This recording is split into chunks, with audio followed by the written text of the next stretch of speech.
नमस्कार, ग्लोबल न्यूजमा स्वागत छ। म प्रनिशा लक्ष्मी। नमस्कार, म वसुधा केसी। सुरुमा हेडलाइन्स।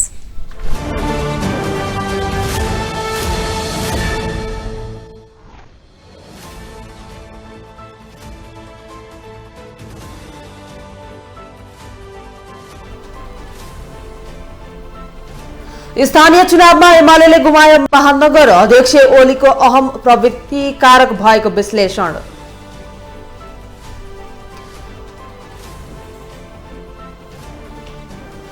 जनअपेक्षा पूरा गर्न लागि पर्ने महानगरका नवनिर्वाचित प्रमुखहरूको प्रतिक्रिया, करका दर घटाउन पहल गर्ने प्रतिबद्धता।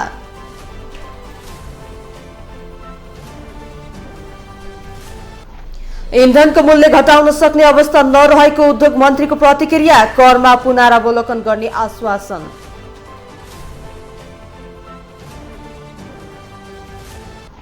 र जेठमा हुने भनिएको नवराष्ट्रिय खेलकुद प्रतियोगिता सर्यो, असोज 28 गतेदेखि कार्तिक 3 गतेसम्म हुने।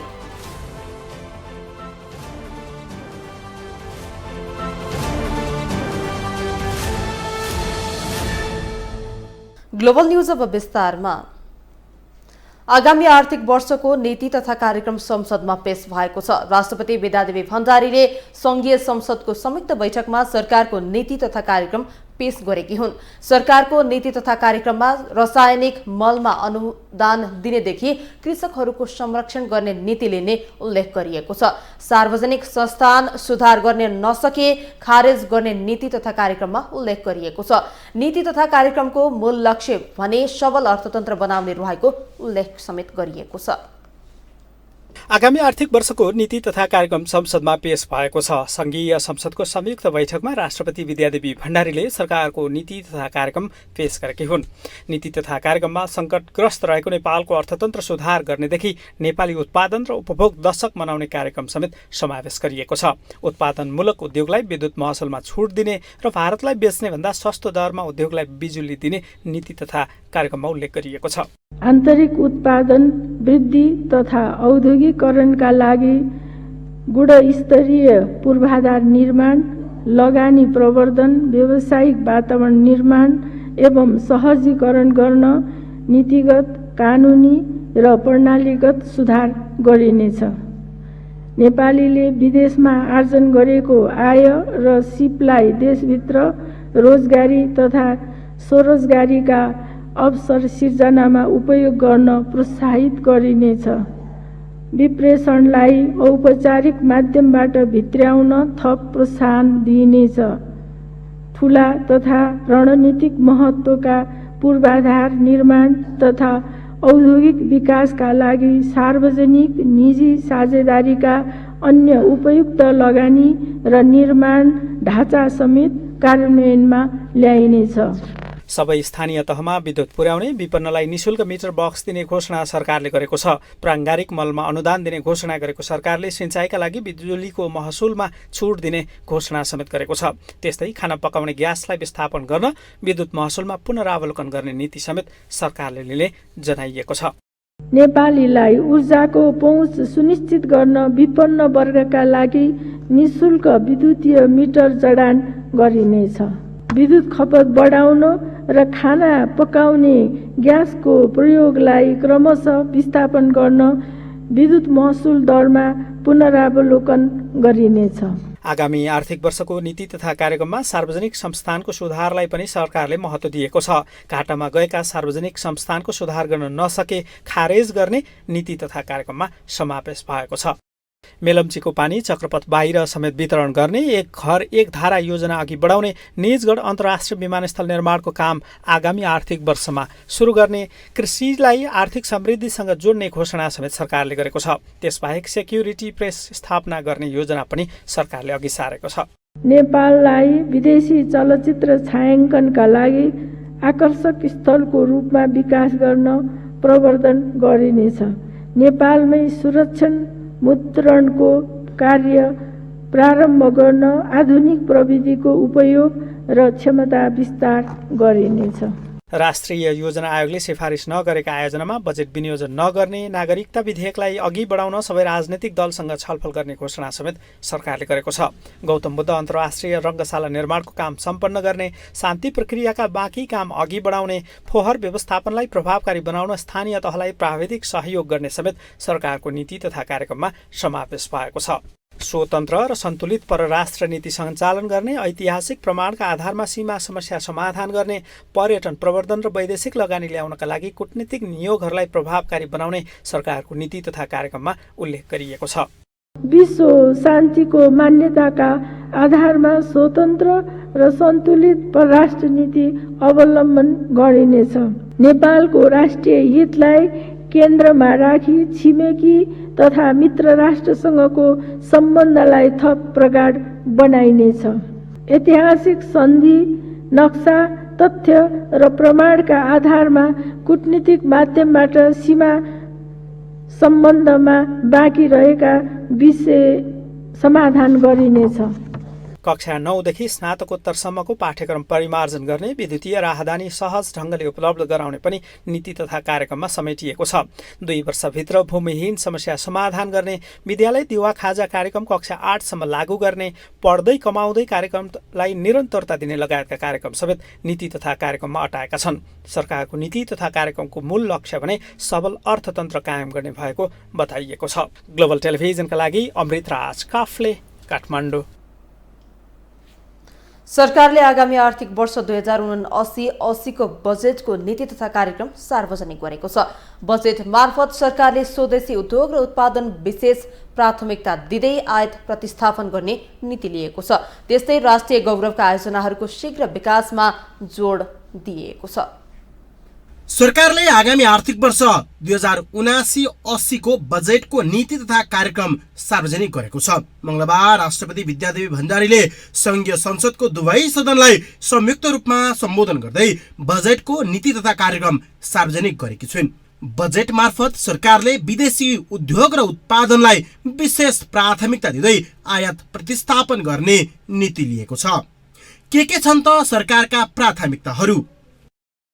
सरकारले आन्तरिक र बाह्य प्रभावका कारण आर्थिक समस्या न्यूनीकरण गरिने, उत्पादन र उत्पादनत्व वृद्धि, पूर्वाधार विकास, दिगो विकास, सुशासन र गरिबी निवारणलाई प्राथमिकतामा राख्ने, कृषि, यातायात, ऊर्जा, पर्यटनलाई आर्थिक वृद्धिको आधार स्तम्भ बनाइने, उच्च मूल्य वृद्धिलाई सीमा राख्ने, राष्ट्रिय गौरव र रूपान्तरणकारी र ठूला परियोजना बाहेक अन्य परियोजनाहरू प्रदेश स्तरबाट अघि बढाइने, प्राकृतिक स्रोतको संरक्षण र सामूहिक रूपमा विकास गरिने, आन्तरिक उत्पादन वृद्धि र व्यावसायिक उत्पादनका लागि कानुनी तथा नीतिगत सुधार गरिने, रोजगारी तथा स्वरोजगारमा प्रोत्साहित गरिने, ठूला तथा रणनीतिक पूर्वाधार तथा विकास निर्माणका कार्यक्रमहरू उचित रणनीतिका साथ अगाडि बढाइने, पुँजीगत खर्च र प्रभावकारी विकासका लागि छुट्टै नीतिगत तथा व्यवहारिक पक्षको व्यवस्था गरिने लगायत छन्।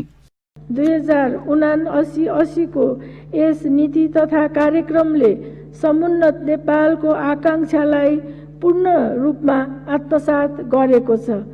यस नीति तथा कार्यक्रमको कार्यान्वयनबाट कृषि, उद्योग र सेवा क्षेत्रको उत्पादकत्व वृद्धि भई सबल अर्थतन्त्र निर्माण गर्न योगदान पुग्नेछ। यस साथै यसले नागरिक सुरक्षा, सामाजिक संरक्षण, शिक्षा, स्वास्थ्य जस्ता सेवा सहज रूपमा उपलब्ध भई सामाजिक न्याय कायम गर्न मद्दत गर्नेछ। त्यस्तै वैदेशिक सहायतालाई राष्ट्रिय पुँजी निर्माणमा लगाइने, वित्तीय कारोबारलाई विद्युतीय माध्यमबाट गरिने व्यवस्था गरिने, विगतमा सञ्चालनमा आएका तर हाल बन्द रहेका उद्योगहरूको विकास र सञ्चालनका लागि विशेष योजना ल्याइने, आर्थिक नवीकरणका लागि सहकारीलाई उद्यम र उत्पादनमा जोड्ने, समान प्रकृति र उद्देश्य भएका सहकारीलाई मर्जरमा लैजाने, गरिब तथा विपन्न परिवारलाई परिचय पत्रको व्यवस्था गरिने, कृषि क्षेत्रको आधुनिकीकरण गरी उत्पादनलाई वृद्धि गरिने कार्यक्रम पनि नीति कार्यक्रममा समावेश छन्। लिफ्ट सिँचाइमा विशेष प्राथमिकता दिने, भूमिको वर्गीकरण गरी सङ्घ प्रदेश स्थानीयको स्वामित्वमा ल्याइने, भू उपयोग नीति ल्याइने, उद्योगको हद नीतिमा पुनरावलोकन गरिने, देशभरका सार्वजनिक गुठी तथा विभिन्न स्वामित्वमा रहेका जग्गाहरूलाई मालपोत अन्तर्गत ल्याइने, अभिलेखीकरणमा ल्याइने, पेट्रोलियम पदार्थको मूल्य स्वचालित गरिने कार्यक्रम छ। क्यामेरामा विजय ठकुराटीका साथमा विकास आचार्य, काठमाडौँ। नेकपा एमाले 6 महानगरमा यसपटक सबैभन्दा कमजोर बनेको छ। 6 महानगरमध्ये एमाले कुनैमा पनि जित हासिल गर्न सकेन, जसको कारण महानगरमा एमाले नेतृत्वविहीन भएको छ। एमाले अध्यक्ष केपी ओलीले बारम्बार अन्य दलहरूलाई किलोको ढगको संज्ञा दिँदै एमालेलाई एक्लै क्विन्टल ढग भने पनि निर्वाचनले एमालेलाई पावाको ढगमा परिणत गरिदिएको छ। नेकपा एमालेका अधिकांश नेताहरूले स्थानीय तहको निर्वाचन अघि भने हामी सबै महानगरमा जित हासिल गर्छौं। अन्य उपमहानगर, नगर र गाउँपालिकाको हकमा पनि उनीहरूले बारम्बार दोहोर्याए हामी 60% बढी स्थानीय तहमा एक्लै विजय हुन्छौं। त्यसो त एमाले अध्यक्ष केपी शर्मा ओलीको भाषा पनि त्यही थियो। ओलीले बारम्बार एमाले एक्लैले 60% बढी जित्ने मात्रै बताएनन्, अन्य दलहरूलाई किलोको ढगको संज्ञा दिँदै एमालेलाई एक्लै क्विन्टल ढग रहेको दावी गरे। तर स्थानीय तह निर्वाचन 2079ले 6 महानगरमा एमालेलाई क्विन्टलको ढग नभएर पावाको ढगमा परिणत गरिदिएको छ। स्थानीय तहको गठबन्धन भने बरु पार्टीहरूले निर्णय गरेर, तिनै गठबन्धन दलहरूले तुलनात्मक रूपमा सैद्धान्तिक एउटा सहमति गरेर गठबन्धन दलहरूको बिचमा तल अधिकतम सहमति गर्ने होइन, भएन भने तल अब आफ्नो स्थानीय स्ट्रेन्थको आधारमा चुनाव लड्न, गठबन्धन गर्न अथवा तालमेल गर्न छुट छ भनेर दिएको थियो भने बरु लागू हुन्थ्यो उहाँहरूको। तर एकदमै माथिबाट अब गठबन्धन दलको बिचमा मात्रै अनि यस्तो चाहिँ यो मात्रै भनेर जब उहाँहरूले चाहिँ निर्णयहरू गर्न थाल्नुभयो, त्यसले चाहिँ समस्या भयो। उहाँहरूको गठबन्धन त्यस कारणले नै टिक्दैन भन्ने म देख्छु। त्यसो त स्थानीय तह निर्वाचन 2074मा एमाले काठमाडौँ र पोखरा महानगरमा जित हासिल गरेको थियो। पछि वीरगञ्ज महानगरका तत्कालीन प्रमुख विजय सरवागी समेत एमाले प्रवेश गरेपछि त्यो संख्या बढेर 3 पुगेको थियो। तर यसपटक एमाले महानगरमा नेतृत्वविहीन भएको छ। 6 महानगरमा यसपटक एमाले कुनैमा पनि नेतृत्व गर्न त पाएन, पूर्ण अल्पमतमा पनि छ। तर एमाले भने हारका कारण अरु केही नभएर महागठबन्धन र स्वतन्त्र हाबी हुनु भन्दै पन्छिरहेको छ। उहाँहरूले आफूले जित्ने भन्दा पनि हराउनेतिर लाग्नुभयो। जित्ने त एजेन्डाले हो र नेकपा एमाले लिएका एजेन्डा विकास र समृद्धि र राष्ट्रियताका एजेन्डालाई धराशायी पार्नको लागि जुन हरकत गर्नु हो, त्यस कारणले अहिले उहाँ प्राविधिक रूपमा गणितीय हिसाबले कतिपय सिटको हिसाबले नेकपा एमाले हारेको देखिन्छ। तर विचारको हिसाबले, राजनीतिको हिसाबले, योजनाको हिसाबले, समृद्धिको एउटा कार्यदिशाको एजेन्डाले नेकपा एमाले हारेको छैन।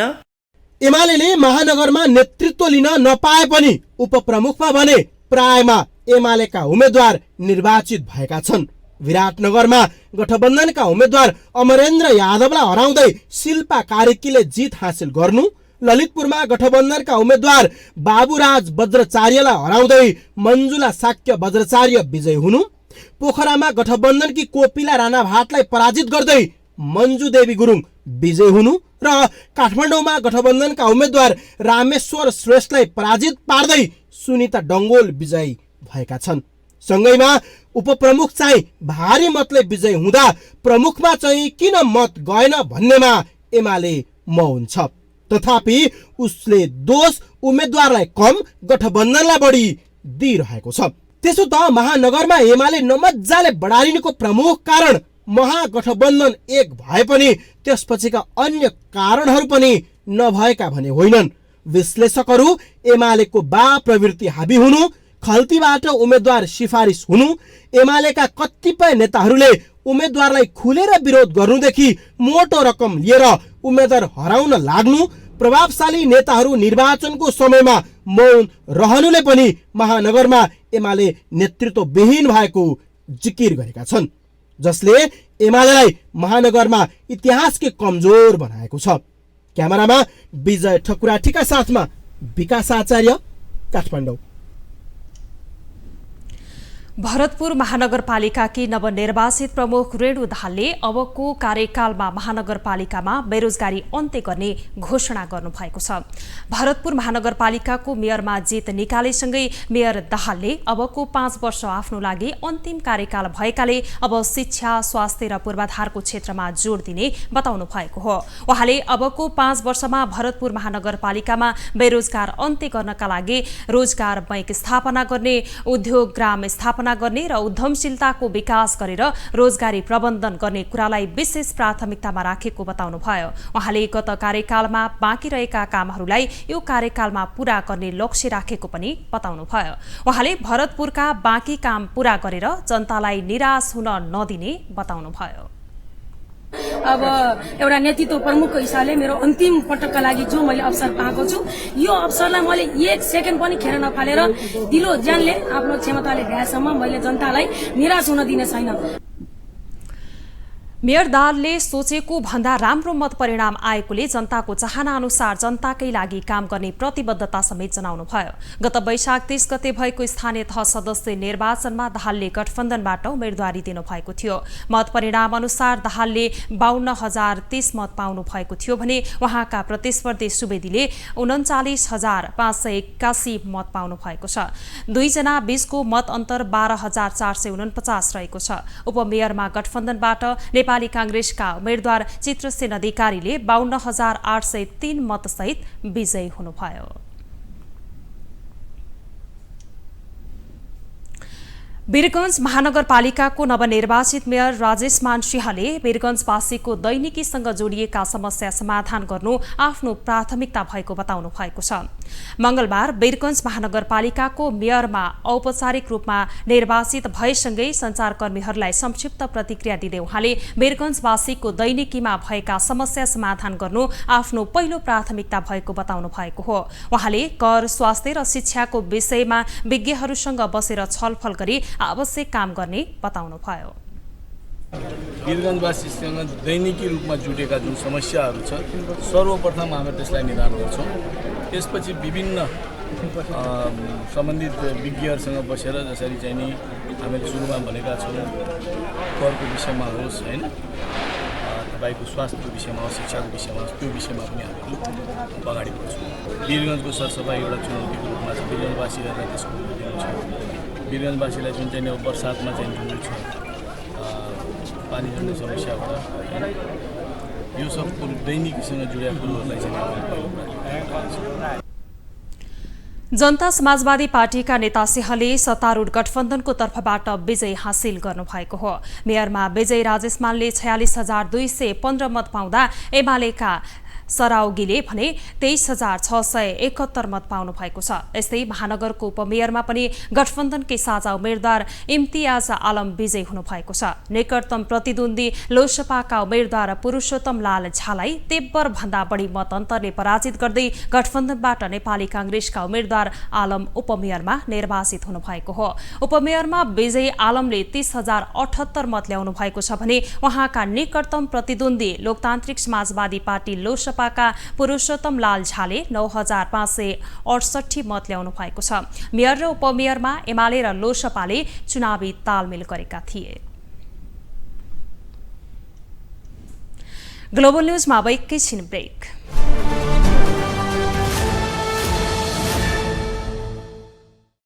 पुनः स्वागत छ। अब बाँकी न्यूज। चावलको सेन्ट लरेन्स कलेजमा छात्रालाई यौन दुर्व्यवहार गरेको आरोपमा प्रहरीले क्याम्पसका कोअर्डिनेटर जनार्दन अधिकारीलाई पक्राउ गरेको छ। विद्यार्थीहरू आन्दोलित बनेपछि प्रहरीले उनलाई पक्राउ गरेको हो। शिक्षक अधिकारी विद्यालयमा सामाजिक शिक्षा पढाउँछन्, तर उनी त नैतिक पतन भएका शिक्षक रहेछन्। यिनै हुन् काठमाडौँ चावहेलको सेन्ट लरेन्स कलेजका सामाजिक तथा नेपाली पढाउने शिक्षक जनार्दन अधिकारी। उनी विद्यालयमा सामाजिक तथा नेपाली पढाउँछन्, तर उनको आचरण र नियत भने सामाजिक पढाउँछन् भन्दा लाज लाग्ने खालको छ। उनी त सामाजिक पढाउने शिक्षकका नाममा कलङ्क रहेछन्, नैतिक पतन भएको व्यक्ति रहेछन्। तर उनै अधिकारीलाई विद्यालयले भने विद्यार्थी हेरचाह गर्ने कोअर्डिनेटर नै बनाएको रहेछ। अब भन्नुहोस् यस्ता कोअर्डिनेटरले कसरी विद्यार्थीको सुरक्षा गरे होला?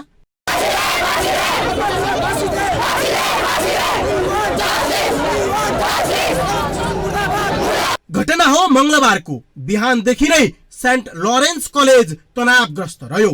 सबैले चासो दिए आखिर के भयो कलेजमा भन्दै, तर घटना भने अलग रहेछ। तिनै सामाजिक तथा नेपाली शिक्षक जनार्दन अधिकारी विरुद्धको आन्दोलन र विरोध रहेछ।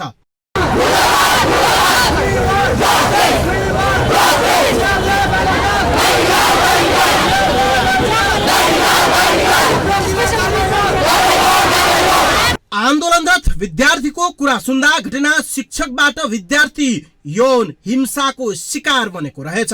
शिक्षक अधिकारीले छात्रालाई कुदृष्टिले हेर्ने मात्रै होइन, गोप्य अङ्गमा हात पुर्याउनेदेखि एक्लै हुँदा दुराचार गर्ने प्रयाससम्म गर्ने रहेछन्, त्यो पनि विद्यालय परिसरभित्रै।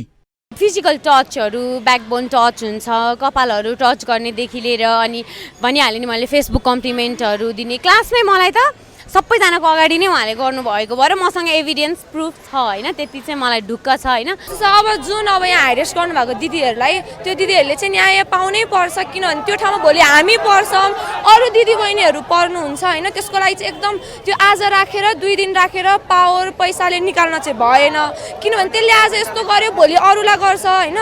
त्यही भएर त्यो सरलाई चाहिँ त्यसरी छोड्नु भएन, जति पनिसमेन्ट छ न्याय चाहिँ दिनै पर्छ। शिक्षक अधिकारीको यो क्रियाकलाप हिजो आजको मात्रै भने पक्कै होइन।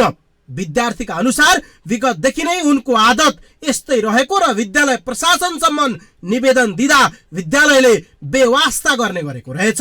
हामीले स्कुल प्रशासनलाई यसबारे प्रश्न गर्दा कसैले मुख खोलेनन्। आखिर को हुन् त शिक्षक अधिकारी? शिक्षक अधिकारी नेकपा एमालेको सरकारको पालामा पूर्व सञ्चार मन्त्रीको मिडिया प्रमुख रहेको पनि खुलेको छ। त्यस्तै उनलाई नेकपा एमालेको काभ्रे जिल्ला समितिले 2074 मा प्रदेशसभा सदस्यमा सिफारिस गरेको रहेछ।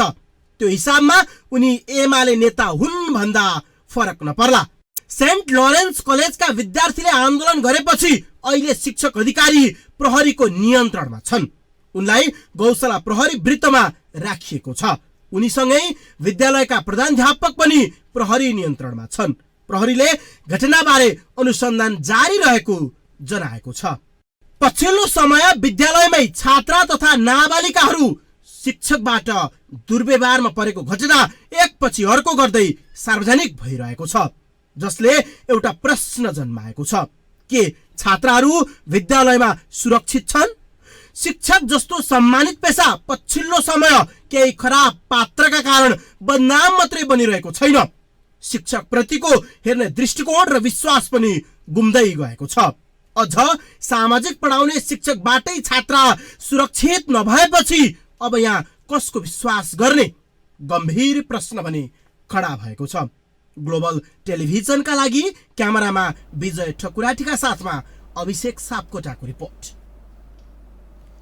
बजारमा यति बेला पेट्रोलियम पदार्थ, खाना पकाउने एलपी ग्यास तथा खाद्य वस्तुको मूल्य आकाशिएको छ, जसको असर दैनिक रूपमा काम गरेर गुजारा चलाउने र गरी खाने वर्गलाई परिरहेको छ।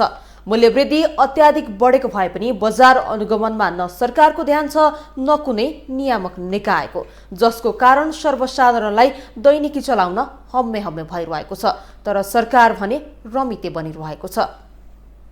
मंगलबार सरकारले आर्थिक वर्ष 2079-80 को नीति तथा कार्यक्रम प्रस्तुत गरेको दिन। सरकारले सदनभित्र नीति तथा कार्यक्रम प्रस्तुत गरिरहँदा बाहिर भने सर्वसाधारण महँगीको मारमा परेका छन्। दैनिक खाद्य वस्तुदेखि पेट्रोल, डिजेल तथा खाना पकाउने एलपी ग्यासको मूल्य छोइ नसक्नु छ, जसको मारमा गरी खाने र हुँदा खाने वर्ग परेका छन्। मूल्य वृद्धिले सर्वसाधारणलाई जीवन धान्न धौ परेको छ। सरकारको उदासीनता र बजार व्यवस्थापन नहुनु, ठाउँ ठाउँमा सरकारले अब सबै कुराहरू प्रशासन लगायतका कुराहरूलाई एकदम छाडेर त्यो कुनै पनि नीति तथा सरकारका नीति तथा कार्यक्रमहरू जनमुखी नहुनु, नेतामुखी मात्र हुनु र नेताहरू र माथिका ठुला हाकिमहरू अनि बिचौलियाहरूलाई जति बढे पनि उनीहरूलाई त मतलब भएन। तर गरिब जनता जो एकदम सोझा साझा निमुखा जनताहरू छन्, जो एकदम दैनिक जर गुजर गरेर एकदम दैनिक ज्यालादारी गरेर खाने जनताहरू छन्, त्यस्ता जनताहरूको पक्षमा सरकारको नीति तथा कार्यक्रम कहिले पनि आउँदैन। पटक पटक गरी पेट्रोलियम पदार्थको मूल्य बढाएको नेपाल आयल निगमले आइतबारदेखि पुनः 10 रुपैयाँले मूल्य वृद्धि गर्यो। यसरी मूल्य बढाइरहेको निगमले अर्बौं घाटामा रहेकोले मूल्य वृद्धि गर्नु परेको बताउँदै आएको छ। यो मे महिनामा हामीले 20 अर्ब 40 करोड जति चाहिँ भुक्तानी गरिसक्यौँ, 20 अर्ब 60 करोड जति भुक्तानी गरिसक्यौँ भने अब हामीले मे महिनामा तिर्न 22 अर्ब 40 करोड चाहिँ अझै बाँकी छ, अझै बक्यौदा छ भन्ने कुरा गऱ्यौँ। यो हिजोको जुन हामीले प्राइस रिभाइज गऱ्यौँ, निगमले प्राइस रिभाइज गर्यो, यसबाट त्यसलाई चाहिँ केही मात्रामा सङ्कलनलाई चाहिँ अझै मद्दत चाहिँ यसले पुर्याउँछ। तर भने जति जस्तो जुन 22 अर्ब 40 करोड नै उठ्ने भन्ने चाहिँ हुँदैन। यता जनताका समस्याबारे बोल्ने उपभोक्ता अधिकार कर्मीले भने सम्बन्धित ठाउँमा गुनासा सुनाइरहेको बताएका छन्। हामीले नेपाल सरकारलाई हुँदा खाने वर्ग विशेष गरी गरिब न्यून आय भएका व्यक्तिहरूलाई राहत दिनको निमित्त पेट्रोलियम पदार्थमा लगाएको अनावश्यक करलाई घटाएर जनतालाई राहत दिनुपर्छ र विशेष गरी पेट्रोलियम पदार्थ आयात कम गर्दै यसको उपयोगमा कम गर्दै विद्युतीय सामग्रीहरू विद्युतीय उपकरण प्रयोग गर्नको निमित्त प्रोत्साहन गर्नुपर्छ। किनकि डिजेल पेट्रोलको मूल्य बढ्ने बित्तिकै समग्र आपूर्तिमा असहज गर्छ, मूल्य वृद्धि बढाउनको निमित्त सहयोग गर्छ। यस्ता कुरामा चाहिँ राज्य नागरिकप्रति जिम्मेवार बन्नुपर्छ भनेर सरकारका निकायलाई सुझाव दिने काम हामीबाट भइरहेको छ। पेट्रोलियम पदार्थको मूल्य बढ्नु भनेको अन्य सबै सामानको मूल्य बढ्नु हो। सरकारले स्वदेशी उत्पादनलाई बढावा नदिनु र उत्पादित वस्तुको बजारीकरण नगरिदिनुले पनि बजारमा मूल्य वृद्धि अत्याधिक भएको देखिन्छ। सरकारले बजारमा उचित निगरानी गर्न नसक्दा बजार बिचौलियाको हातमा छ। सरकारको दायित्व भनेको नागरिकको जनजीविकामा सहजीकरण गर्ने हो, तर सरकार र नियामक निकाय भने कानमा तेल हालेर बसेको जस्तै छ। ग्लोबल टेलिभिजनका लागि क्यामेरामा गणेश पूर्वछाने मगरका साथमा विनोद विक्रम भण्डारी, काठमाडौँ। अब पालो ग्लोबल भोइसको।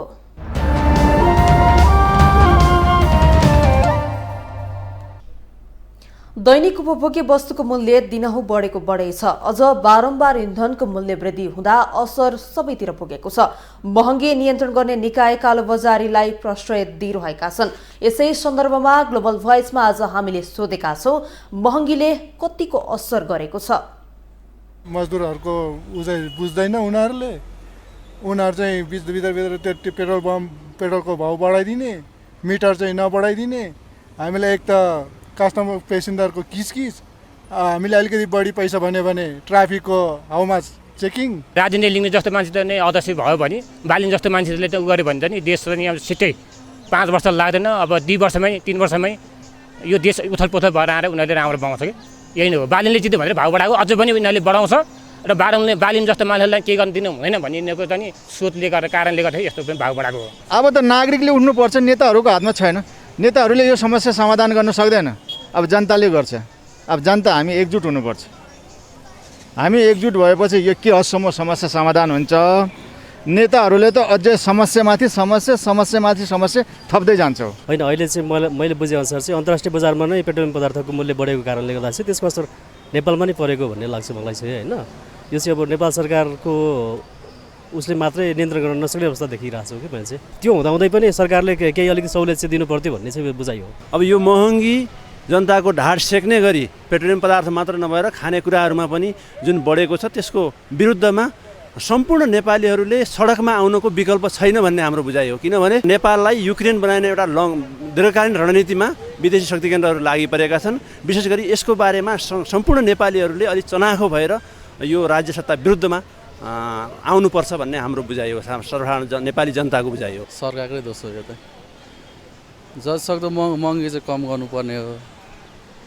बालिन्सा उठेपछि चाहिँ केही हुन्छ कि जस्तो चाहिँ आश छ। अहिले यो बुढापाका यो नेताहरूको अहिले काम छैन। यो जतिसक्दो बालिन्स जित्यो भने चाहिँ केही कम हुन्छ जस्तो लाग्छ मलाई। यो त राज्यले अलिकति महँगी नियन्त्रण गर्नलाई कानुन बनाएर कानुनलाई कार्यान्वयन गर्न सक्नु पर्यो। मेन कुरो त्यो हो। कार्यान्वयन कानुन मात्रै बनाएर पनि हुँदैन, कार्यान्वयन जानु पर्यो र हामी जनताहरू पनि सचेत हुनु पर्यो। बजारमा यस्तो छ भने त्यसलाई कम्प्लेन गर्ने, त्यसलाई त्यसको शिकायतहरू गर्ने। हामी त्यो शिकायत गर्दैनौँ, किनभने राज्य भनेको कस्तो हुन्छ त अन्धो हुन्छ के, उसलाई चाहिँ जानकारी हुनुपर्छ, निवेदन दिनुपर्छ। हामीले पनि जानकारी यस्तो यस्तो भइसक्यो, यस्तो ठाउँमा यसरी चाहिँ महँगी बढिरहेको छ, हिजो यस्तो थियो, आज यस्तो थियो, यस्तो भयो, किन भयो भन्ने कुराहरू हामीले पनि जगाउनुपर्छ। राज्यले चाहिँ कानुन चाहिँ अघि तडासाथ कार्यान्वयन गर्नुपर्छ। त्यो चाहिँ छैन, त्यो चाहिँ फितलो छ। अब बिजनेस न्यूज।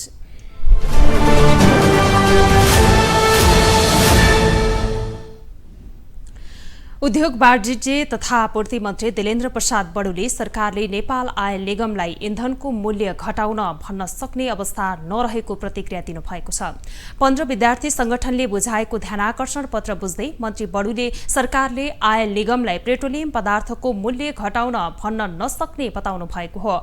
आयल निगम दैनिक 6 अर्ब 71 करोड रुपियाँ घाटामा रहेकाले पेट्रोलियम पदार्थको मूल्य घटाउन भन्न नसकिने उहाँको तर्क छ। उहाँले पेट्रोलियम पदार्थमा लागेको करको दायरामा केही छुट दिन मन्त्री परिषद बैठकमा प्रस्ताव पुगेको बताउनुभयो। करको दायरामा केही हामीले छुट दिनुपर्छ भन्ने हामीले यो प्रस्ताव मन्त्रालयको तर्फबाट अहिले क्याबिनेटमा गएको छ। हामी त्यसलाई बहुत गम्भीरतापूर्वक हामीले लिएका छौँ। मन्त्री बडुलाई मन्त्रालयमै पुगेर 15 विद्यार्थी संगठनका प्रतिनिधिले पेट्रोल र ग्यासमा भएको मूल्य वृद्धि पूर्ण खारेजीको माग गरेका छन्। त्यसैगरी पेट्रोलियम पदार्थमा विभिन्न बहानामा लगाइएको अत्याधिक करबारे पुनर्विचार गर्न उनीहरूको माग छ। ग्यासमा गरिएको अत्याधिक मूल्य वृद्धि पूर्ण खारेजीको माग गर्दछौँ। 2 नम्बर, मन्त्रालय र संयुक्त विद्यार्थी संगठन बीच विगतमा भएको सहमति कार्यान्वयन गरी एलपी ग्यास र मट्टितेलमा विद्यार्थीलाई सहुलियतको माग गर्दछौँ। 3 नम्बर, पेट्रोलियम पदार्थमा विभिन्न बहानामा लगाएको अत्याधिक कर पुनर्विचार गर्नका निम्ति माग गर्दछौँ। विद्यार्थी संगठनले सरकारको स्वामित्वमा रहेको नेपाल आयल निगमलाई निजीकरण गर्ने गरी गरिएको चलखेल खारेजीको माग समेत गरेका छन्।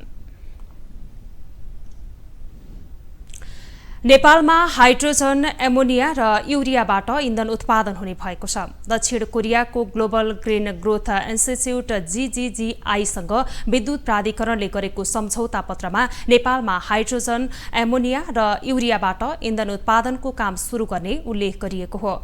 मंगलबार सिंहदरबारमा ऊर्जा, जलस्रोत तथा सिंचाई मन्त्री पम्फा भूषालको उपस्थितिमा GGGI-का महानिर्देशक रिजबोर्समन र नेपाल विद्युतीय प्राधिकरणका प्रबन्ध निर्देशक कुलमान घिसिङले हस्ताक्षर गरेका हुन्।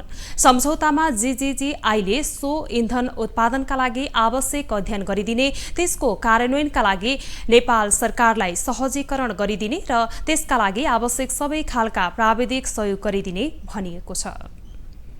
ग्लोबल ग्रीन ग्रोथ इन्स्टिच्युट चाहिँ कोरियाको यो इन्स्टिट्युटसँग चाहिँ विद्युत प्राधिकरणले यो हाइड्रोजन, त्यसपछि एमोनिया र युरिया प्रडक्सन सम्बन्धमा चाहिँ उहाँले स्टडी गरिदिने, त्यसको इम्प्लिमेन्टेसनको लागि फेसिलिटेसन गरिदिने र टेक्निकल सपोर्ट सबै उहाँले दिने हिसाबले हामीसँग चाहिँ एउटा MOU गर्नुभएको छ।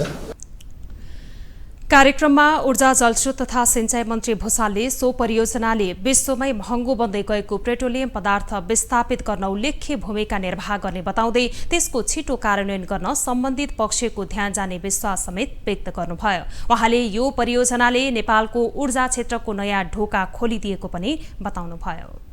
ज्यादै महँगो पनि बनेर गइराखेको छ, त्यसलाई विस्थापित गर्न सक्ने, आफ्नै देशको ऊर्जा खपत हुने एउटा महत्त्वपूर्ण यो परियोजना हो भन्ने लाग्छ। यो सामान्य MOU मात्रै होइन, धेरै हुन्छ। त्यो मध्येको चाहिँ यो उल्लेखेर महत्त्वपूर्ण छ। मन्त्री भूषालले जलविद्युतको खपतका लागि पनि नेपालमा इन्धनसँग सम्बन्धित यस्ता परियोजना उपयोगी हुने स्पष्ट पार्नुभयो। शेयर बजार आज बढेको छ। शेयर बजार परिसूचक नेप्सी आज 16.32 अङ्कले घटेर 2217.19 बिन्दुमा पुगेको हो। आज व्यापार र म्युचुअल फण्ड बाहेक अरू समूहको शेयर सामान्य बढेको छ। 224 कम्पनीको 31 लाख किता शेयर 1 अर्ब 8 करोड 88 लाख रुपियाँमा कारोबार भएको छ। आज लक्ष्मी लघुवृत्तको शेयर झण्डै 6% र माथिल्लो तामाकोसी जलविद्युत कम्पनीको शेयर 5.5%ले बढेको छ। कर्पोरेट विकास बैंकको शेयर भने 10%ले घटेको छ।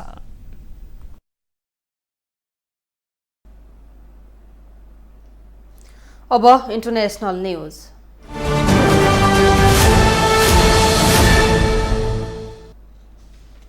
क्यानाडामा आँधीबाट कम्तीमा पनि 10 जनाको ज्यान गएको छ। सो आँधीबाट 10 जनाको ज्यान गएको क्यानाडाका स्थानीय सञ्चार माध्यमले जनाएका छन्। क्यानाडाको ओन्टारियो र क्वेबेकमा आँधी आएको बताइएको छ। प्रति घण्टा 120 किलोमिटरको गतिमा आँधी आएको थियो। आँधीमा परेर भौतिक संरचनाहरू पनि भत्किएका छन्। अधिकारीहरूले दिएको जानकारी अनुसार आँधीमा परेर 10,000 मानिसहरूको घरमा विद्युत आपूर्ति बन्द भएको छ। ओन्टारियोमा विद्युत आपूर्ति बन्द हुँदा शहरका 3,80,000 मानिसहरू अँध्यारोमा बस्न बाध्य भएका छन्। आँधीका कारण जनजीवन नराम्ररी प्रभावित भएको बताइएको छ। त्यहाँ सन् 1998 पछि यो पहिलो पटक आँधीले यति ठूलो असर गरेको बताइएको छ। अमेरिका, अस्ट्रेलिया, जापान र भारत सम्मिलित क्वाड संगठनको शिखर सम्मेलन बैठक जापानको राजधानी टोकियोमा सुरु भएको छ। सम्मेलनमा विशेष गरी हिन्द प्रशान्त क्षेत्रको सुरक्षा र विश्वको भू राजनैतिक अवस्थाका विषयमा रुसले युक्रेनमाथि आक्रमण गरेको परिप्रेक्ष्यमा यो बैठक अझै महत्त्वपूर्ण हुने विश्लेषण गरिएको छ। साथै हिन्द प्रशान्त क्षेत्रमा चीनको प्रभावमाथि विस्तृत छलफल हुन सक्ने बताइएको छ। चीनले यस क्षेत्रमा बढाएको सैन्य तथा आर्थिक लगानीबाट अस्ट्रेलिया बढी नै चिन्तित देखिएको छ। भारतले पनि चिनिया प्रभावलाई भने रुचाएको छैन। चिनिया नौसेनाले बारम्बार समुद्री सीमामा उल्लङ्घन गर्ने गरेको गुनासो समेत जापानले गर्दै आएको छ। अमेरिकी राष्ट्रपति जो बाइडेन, अस्ट्रेलियाका नवनिर्वाचित प्रधानमन्त्री एन्थोनी अल्बानीज, भारतीय प्रधानमन्त्री नरेन्द्र मोदी र जापानिज प्रधानमन्त्री फुमियो किसिदा सहभागी सो बैठकमा अमेरिकाले यस अघि सारेको इन्डो पेसिफिक इकोनोमिक फ्रेमवर्क लागू गर्ने विषयमा पनि छलफल हुने बताएको छ।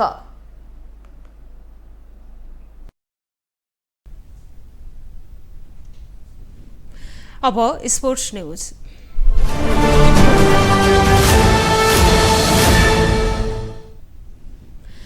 यही महिनामा तय भएको नवौं राष्ट्रिय खेलकुद प्रतियोगिता असोज अन्तिम साता हुने भएको छ। मंगलबार युवा तथा खेलकुद मन्त्रालयले पत्रकार सम्मेलन गरी नवौं राष्ट्रिय खेलकुद प्रतियोगिताको नयाँ मिति सार्वजनिक गरेको हो। यसअघि जेठ महिनाको 22 देखि 28 गतेसम्म हुने भनिएको नवौं राष्ट्रिय प्रतियोगिता असोजसम्म सारिएको छ। राखेपको प्रस्तावमा आज बिहान बसेको मन्त्री परिषद बैठकले नयाँ मिति असोज 28 गतेदेखि कार्तिक 3 गतेसम्म गर्ने निर्णय गरेको युवा तथा खेलकुद मन्त्री महेश्वर जङ घतराजले जानकारी दिनुभयो। प्रस्ताव छ, यो सबै कुरालाई ध्यान दिएर यो राष्ट्रिय गेम अहिले फेरि पनि दोहोऱ्याउँछु, असोज 28 देखि कार्तिकको 3 गतेसम्म गर्ने गरी निर्णय भएको छ। नवौं राष्ट्रिय खेलकुदमा 60 करोड भन्दा धेरै खर्च नगर्न अर्थ मन्त्रालयले निर्देशन दिइसकेको पत्रकार सम्मेलनमा जानकारी दिएको छ। कोभिड-19 महामारीका कारण 2 वर्ष ढिलो भइसकेको नवौं राष्ट्रिय खेलकुद जेठ 22 गतेदेखि 28 गतेसम्म गण्डकीको पोखरामा हुने तय भइसकेको थियो। तर प्रतियोगिता सुरु हुन केही दिन मात्रै बाँकी रहँदा कुनै पनि कमिटी बनि नसकेको र टेन्डर आह्वानका लागि आवश्यक 35 दिनको समय सीमा पनि नपुग्ने भएकाले प्रतियोगिता सर्ने करिब निश्चित भएको हो।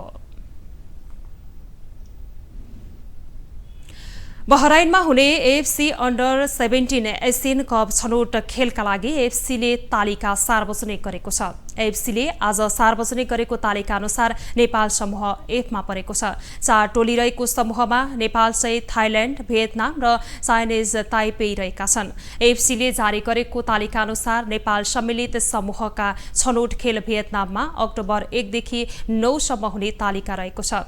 सिंगल राउन्ड रोबिनको आधारमा हुने खेलको समूह विजेताले बहराइनमा आयोजना हुने एसियन कपमा स्थान बनाउनेछन्। एएफसीले छनौट खेल्न लागेका एसियाली 44 राष्ट्रलाई 10 समूहमा विभाजन गरेर आज तालिका सार्वजनिक गरेको हो। 10 समूह अन्तर्गत समूह डी सम्म 5 टोली रहनेछन्। यस्तै अन्य समूहमा 4 टोली समावेश गरिएको छ। हरेक समूहको विजेताले बहराइनको यात्रा तय गर्नेछ। यस्तै समूहको दोस्रो हुने उत्कृष्ट 5 टोलीले समेत एसियन कप खेल्नेछ। एएफसी अन्डर 17 एसियन कपमा 16 टोलीले प्रतिस्पर्धा गर्नेछन्। इन्डियन प्रिमियर लिग आइपिएल क्रिकेटको पहिलो क्वालिफायर्स आज हुँदैछ। लीग चरणको शीर्ष स्थानमा रहेको गुजरात टाइटन्स र राजस्थान रोयल्स बीचको खेल नेपाली समयअनुसार राति 7:45 बजे सुरु हुनेछ। कोलकाताको एडेन गार्डनमा हुने खेलमा गुजरातले पहिलो पटक क्वालिफायर्स खेल्न लागेको हो। यसै सिजनबाट आइपिएलमा भित्रिएको गुजरातले लीग चरणमा उत्कृष्ट प्रदर्शन गरेको थियो। उसले 14 खेलमा 10मा जित र 4मा हार बेहोरेको थियो। यता राजस्थानले लीग चरणमा दोस्रो स्थानमा रहँदै क्वालिफायर्समा स्थान बनाएको हो। उसले लीग चरणमा खेलेका 14 खेल 9मा जित र 5मा हार बेहोरेको थियो। आजको विजेताले फाइनलमा स्थान बनाउनेछ भने हार्ने टिमले दोस्रो क्वालिफायर्समा लखनऊ र बेंगलुरु बीचको विजेतासँग खेल्नेछ। ग्लोबल न्यूजको अन्त्यमा अहिलेसम्मका हेडलाइन्स पुनः एकपटक।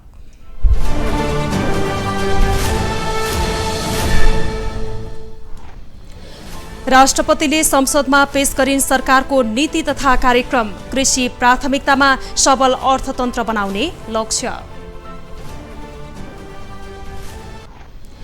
स्थानीय चुनावमा एमालेले गुमायो महानगर। अध्यक्ष ओलीको अहम प्रविधि कारक रहेको विश्लेषण।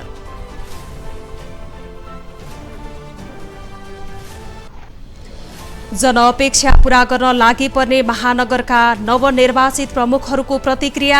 करका दर घटाउन पहल गर्ने प्रतिबद्धता। इन्धनको मूल्य घटाउन सक्ने अवस्था नरहेको उद्योग मन्त्रीको प्रतिक्रिया। करमा पुनरावलोकन गर्ने आश्वासन।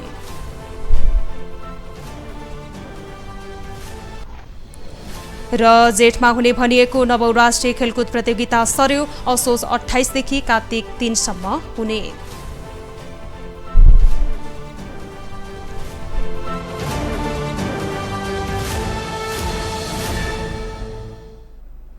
अहिलेलाई ग्लोबल न्यूज यति नै। तपाईँ ग्लोबल टेलिभिजन फेसबुक तथा युट्युबमा पनि प्रत्यक्ष रूपमा हेर्न सक्नुहुनेछ। ग्लोबल टेलिभिजन हेर्दै गर्नुहोला। नमस्ते।